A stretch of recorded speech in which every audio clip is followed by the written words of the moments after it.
All right, here's how I interpret all of what we've seen the last 12 hours out of Philly, okay? I don't necessarily buy a word of it either in terms of player for player. But from Jose's perspective, this is what I think has taken place. I think Alex Anthopoulos went to those GM meetings in Orlando, which wrap up today, and I don't necessarily think he liked what the market was for Jose. So what do? You float something. You throw something out there. Is he the floater type? I think they all do that. I think they all play that game, that you try and drum up a market for a guy somehow. Like this deal doesn't. That's what I mean. The deal this doesn't make any sense, right?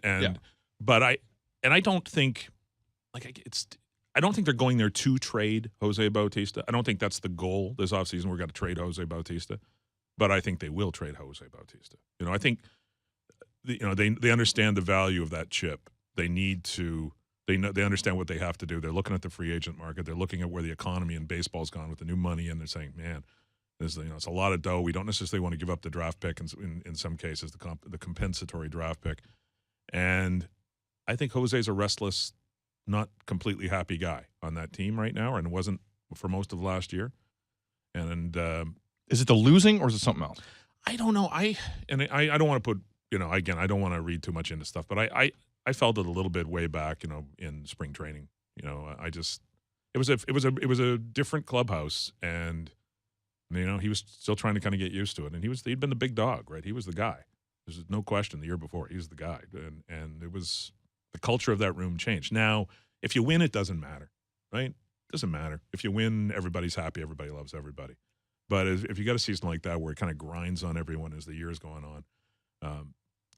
I'm not sure. I know it's been reported that he was unhappy about the money. That here's all these guys coming in and making way more money than I am. But he's a pretty smart guy. He knew when he signed that deal. He knew it was risk on both sides. He knew he was getting paid for having one great year. They took a risk on him. He took a risk on them. I think it's less about money and maybe more just about a kind of more general unease about his position on the team. And then, as I say, the season went down the toilet, and no one was happy, and no one was going to be content. So I think I think Alex has gone into this winter saying, there's some guys I would be willing to deal if the right offer comes along, understanding what our needs are and understanding that something's got to change here. And I think he would be on that list. How much is he worth?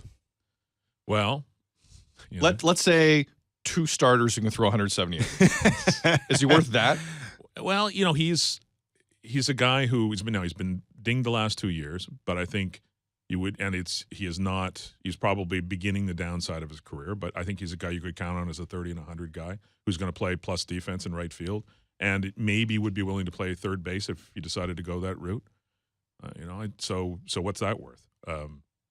It's worth on a great contract. Yeah. On a great team-friendly contract. Right. That's a big part of signed through his 2015, value, right? and there's a huge team option on 16. Yeah, so team control through 2016. It's a good number in the current economy, and he's always in shape.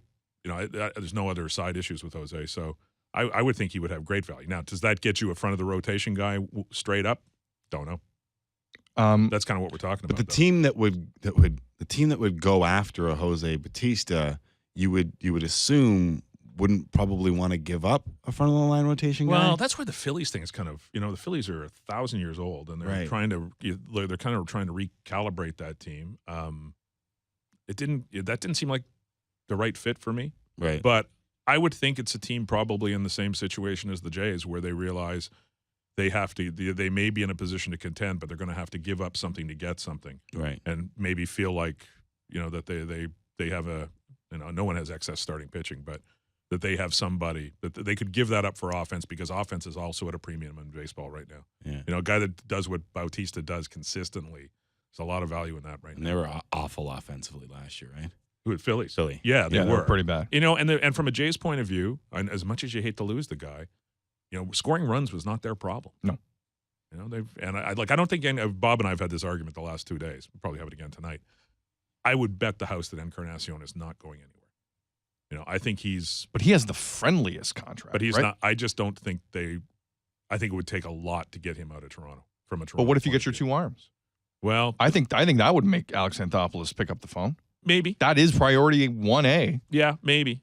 I think it's probably one arm, actually, because I think they're still going to try and pull a starter from out of the the guys coming back from Tommy John and from Redmond and from J Happ and from not Romero, but everybody else. There's probably 6 guys for 2 jobs. So I'm thinking 1 starter, but I just think they would be loath to move Encarnacion. But I think almost everybody else is in play. Potentially. The one thing that struck me hearing Howard asking on this station a couple times over the last little bit, that where I go down the road of floating, is that notion that he wasn't happy with some of the contracts that were brought in. Yep. Because you really, I mean, I'm not saying no one brought it up, but that was not really a serious part of any of the narrative in spring training throughout a bad season where people are looking for negative stuff to try and figure out what's going on here. I didn't hear that come out.